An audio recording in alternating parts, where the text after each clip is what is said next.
Reel बनविण्यासाठी मित्राच्या मामाच्या घरी साडी आणायला निघालेल्या महाविद्यालयीन विद्यार्थिनीचा डंपर खाली सापडून मृत्यू झाला। श्रेया महेश देवळे, वय वर्ष 19, राहणार कळंबा, मूळ राहणार उंब्रज, तालुका कराड, जिल्हा सातारा असं तिचं नाव आहे। रात्री 10:30च्या सुमारास शनिवार पेठेतील भगतसिंग तरुण मंडळासमोर हा अपघात झाला।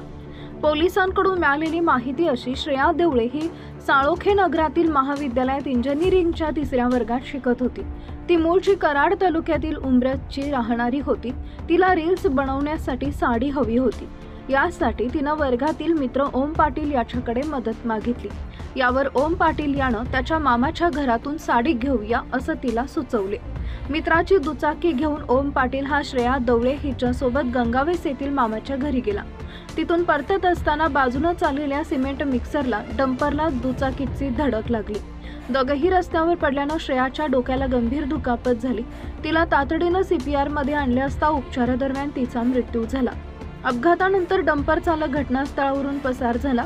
नागरिकांनी त्याचा पाठलाग करण्याचा प्रयत्न केला, मात्र तो मिळून आला नाही।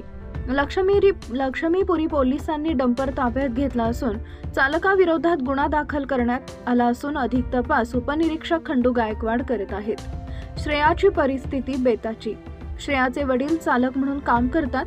त्यांनी मोठ्या कष्टातून मुलीला वाढवले, तसेच तिनं इंजिनिअरिंगचे शिक्षण घ्यावे यासाठी कष्ट करत होते। या अपघातात तिचा मृत्यू झाल्याने तिच्या कुटुंबियांना मोठा धक्का बसला। तिच्या मागे आई, वडील व लहान भाऊ असा परिवार आहे।